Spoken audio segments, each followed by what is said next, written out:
última parte da nossa aula de hoje. Vamos falar agora sobre o ensaio mecânico uniaxial e as propriedades mecânicas dos materiais.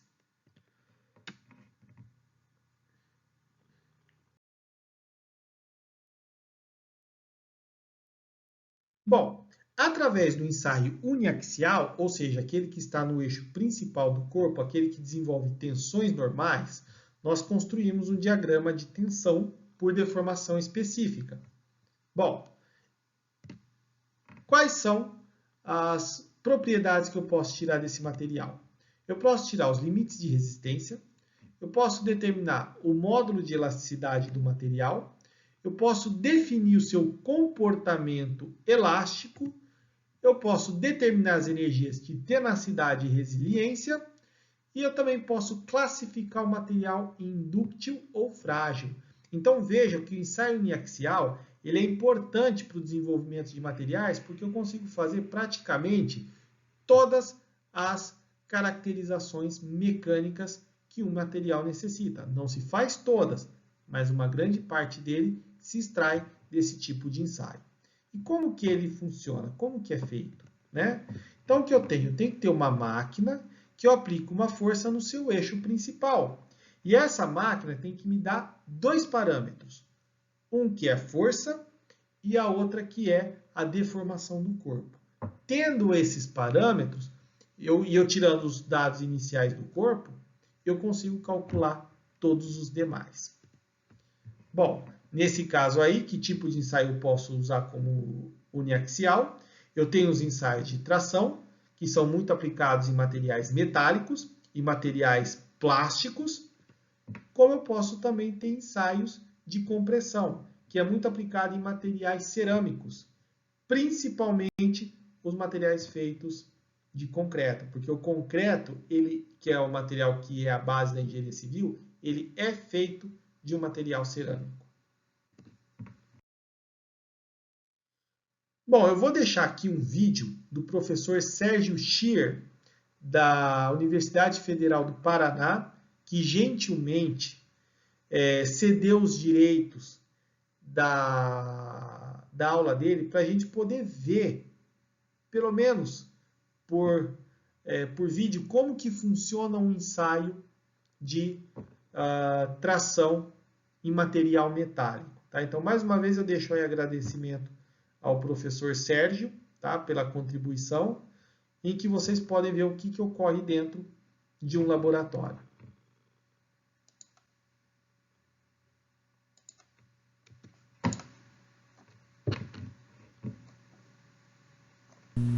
Para relacionar as cargas com as deformações, são realizados ensaios dos materiais. O ensaio de tração simples é muito utilizado para medir as propriedades mecânicas dos aços. Os ensaios modernos são realizados em máquinas de ensaios mecânicos de acionamento hidráulico, controladas por computador, que medem o alongamento de um trecho submetido a valores crescentes de esforços de tração. Extensômetros eletromecânicos são colocados nos corpos de prova para medir o alongamento que ocorre no comprimento útil deste. À medida que o corpo de prova é puxado, a carga de tração é medida e registrada pela máquina de ensaio. O extensômetro fornece uma medida simultânea do comprimento correspondente, ou seja, ele mede diretamente o alongamento da peça. Conforme o ensaio é realizado, o computador da máquina desenha o diagrama tensão-deformação para o aço ensaiado. A partir deste diagrama, podemos deduzir diversas e importantes propriedades mecânicas do material. A lei de Hooke é válida até um certo valor da tensão. Ultrapassando o regime elástico, o aço apresenta uma propriedade chamada escoamento, caracterizada pelo aumento de deformação, mantendo-se a tensão constante. O escoamento produz, em geral, uma deformação visível da peça metálica. Continuando a aumentar a tensão, atinge-se o limite da resistência do metal. Neste ponto, a carga começa a cair e o corpo de prova começa a empescoçar. O empescoçamento é chamado estricção. A estricção continua até que ocorre a fratura na chamada tensão de ruptura do metal. Esta ruptura é chamada ruptura dúctil, pois o aço sofre grande deformação antes de fraturar.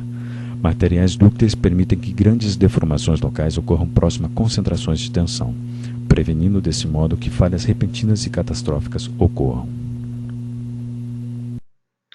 Bom, gente, Então, aí está mostrando que o ensaio uniaxial é um ensaio destrutivo. Por que destrutivo? Porque ele elimina o material, eu não posso utilizar ele depois que foi feito o ensaio, né? E ele tem que elevar isso até a ruptura, porque eu preciso de todos esses dados. Tensão de escoamento, tensão de ruptura, modo de elasticidade, resiliência e assim por diante, tá bom?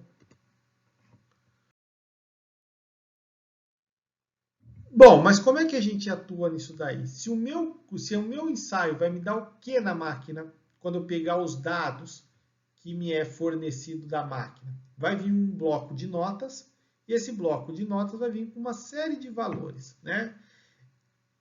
Eu tenho que transformar, então, esses valores que ele vai me dar o quê? Ele vai me dar, nesse caso, em algumas situações, sempre ele vai me dar força, porque tem uma célula de carga que está medindo a força aplicada. E como que eu transformo essa força em tensão? Eu vou lá inicialmente e meço, no caso daquele corpo de prova, eu pego a área de seção da barra, que é uma área de seção circular. Meço o diâmetro, calculo a área. E com esse valor de força ponto a ponto, eu vou definindo como essa tensão vai se comportando ao longo do tempo.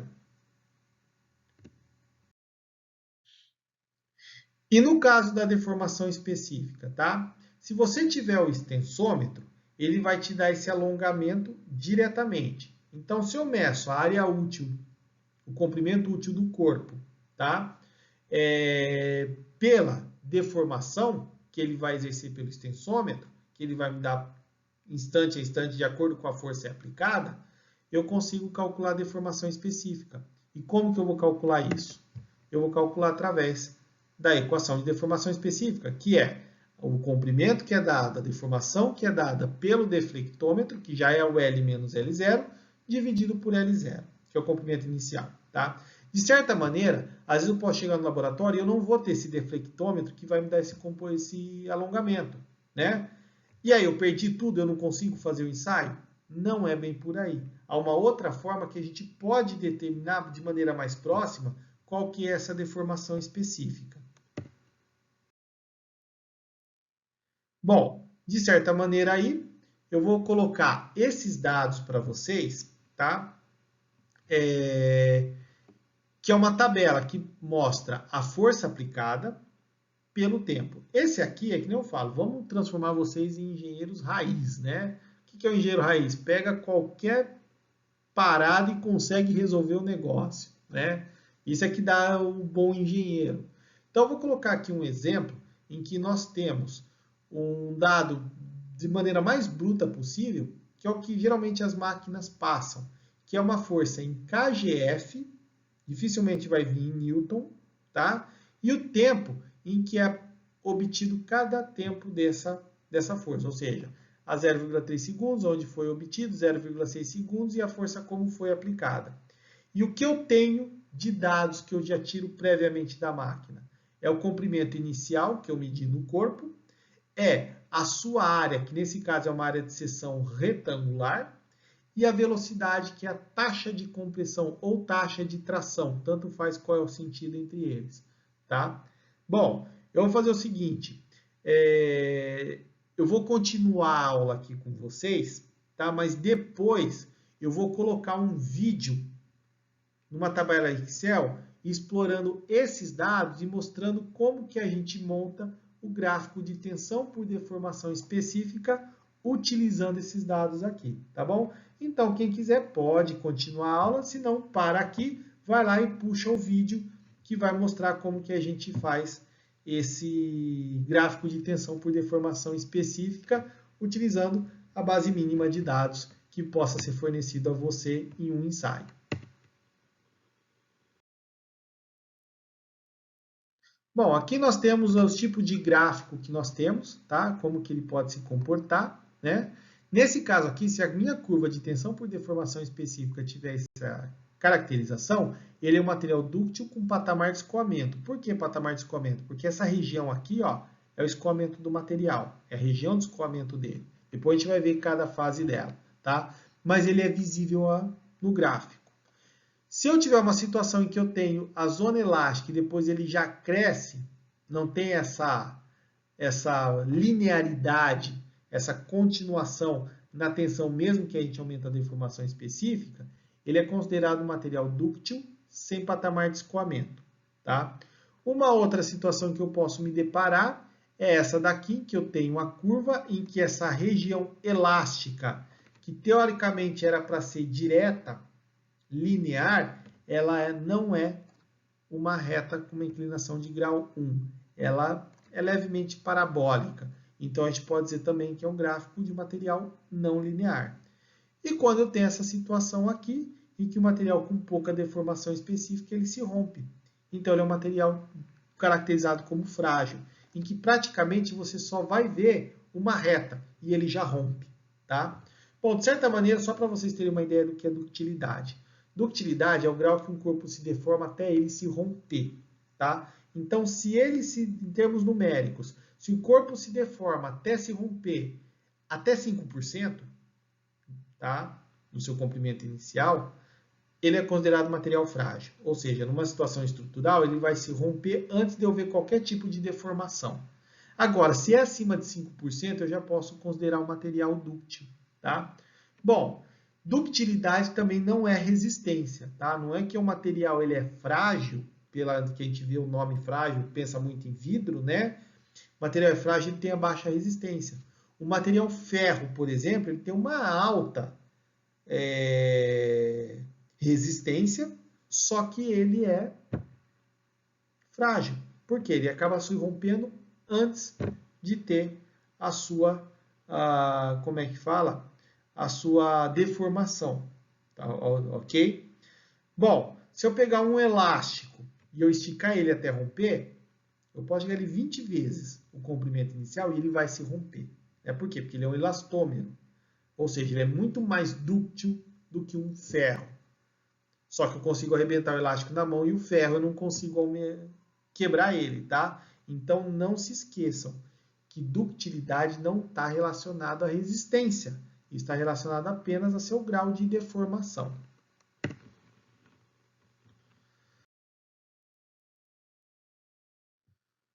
Bom, se a gente vai fazer um ensaio para caracterizar, e ele é inicial, eu posso utilizar um ensaio de tração ou compressão. O melhor de todos é o de tração, tá? Porque ele é aplicado na maioria dos materiais, ele relaciona-se com outros tipos de esforços, que é o esforço de flexão. Então, quando você vai fazer uma caracterização de madeira, por exemplo, em vez de eu fazer o corpo para poder fazer o ensaio de tração, eu posso usar o ensaio de flexão e obter esses mesmos parâmetros, tá? Relaciona-se também com dados de dureza e avalia diversos tipos de propriedades mecânicas que pode ser aplicado em projetos. Tá? Só que isso só é utilizado quando o corpo permite que você consiga fazer a conformação do material. Ou que quando eu prendo ele na garra, ele não quebre facilmente antes do início do ensaio. Tá? Quando eu tenho esse problema de conformação de material, ou principalmente eu colocar ele na prensa em qualquer movimento de torção no material, porque eu estou prendendo a garra e ele se quebre, como é o caso nos materiais cerâmicos, eu utilizo um ensaio de compressão. Tá? O ensaio de compressão é quando eu tenho problemas de moldagem do corpo de prova, eu tenho grandes deformações permanentes no corpo, né? E fragilidade sob esforços de tração, ou seja, no esforço de tração ele quebra rápido. Isso é muito aplicado para materiais cerâmicos, o ensaio de compressão, tá? Por causa dessas características. Então, quando você vai utilizar ou um tipo de ensaio ou outra, você tem que ver qual é a característica desse material, se ele permite que o ensaio de tração seja feito. Não permitindo, a gente apela para o ensaio de compressão.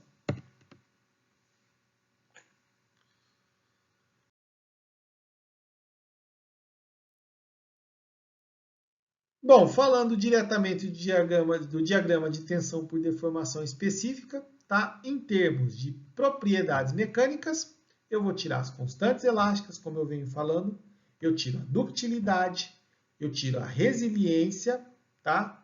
Só que nesse caso eu vou falar bem uma coisa para vocês. Vocês conseguem medir a resiliência, mas se for para um material frágil, até tenacidade você consegue calcular.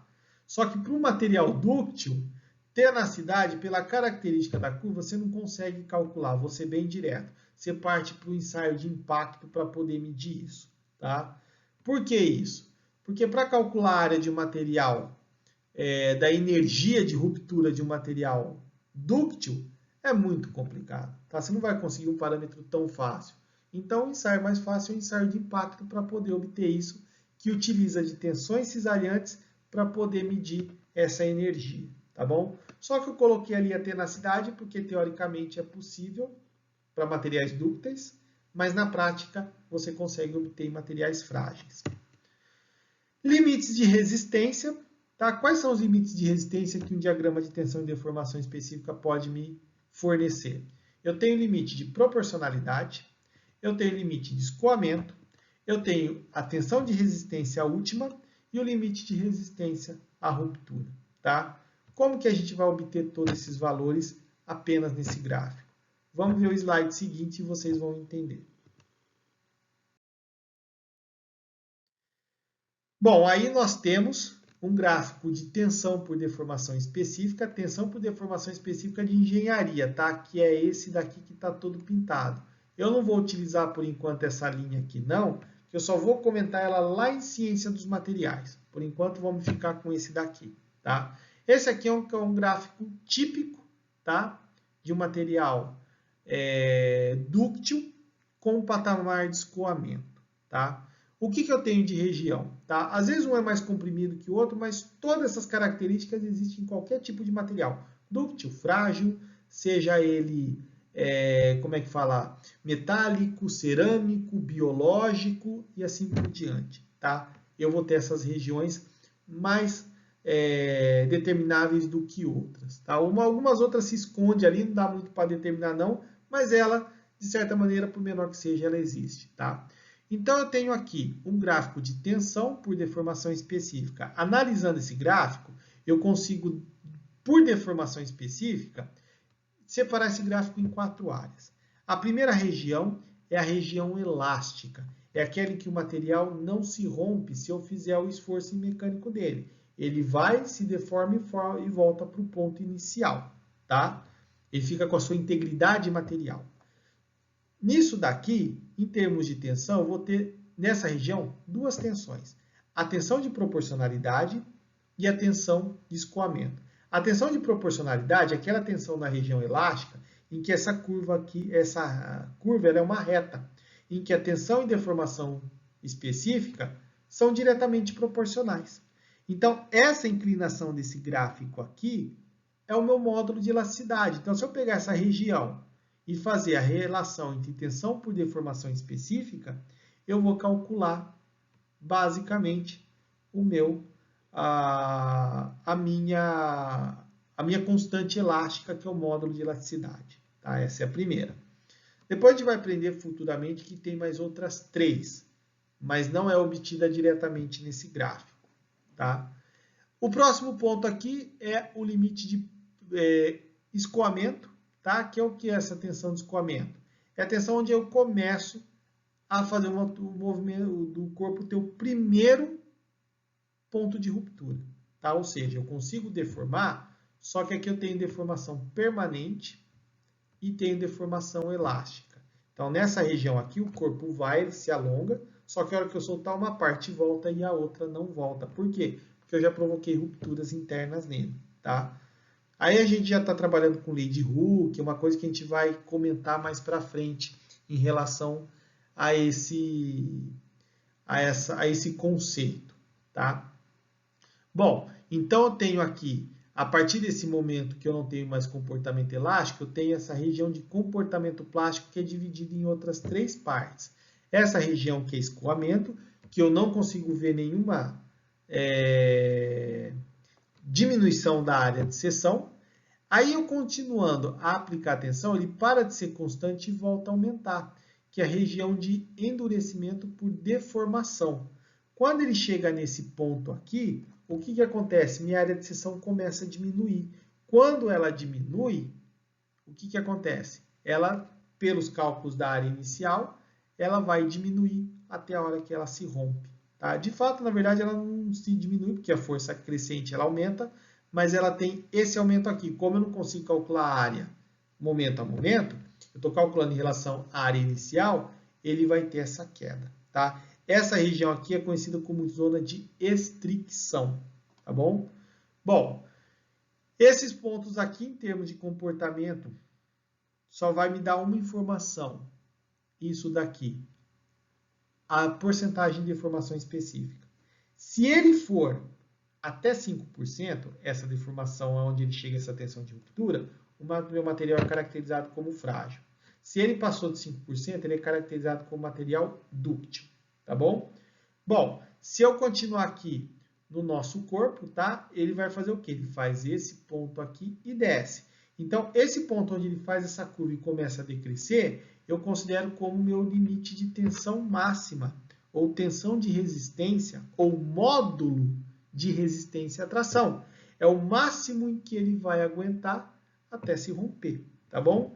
E depois eu tenho essa tensão de ruptura, onde o corpo realmente rompe, tá? Ele vai ficar abaixo do que esse limite de resistência última, porque a gente está considerando a área inicial, tá? Mas, de fato, esse valor era para ser maior se a gente calculasse a área diminuindo ao longo de todo o ensaio.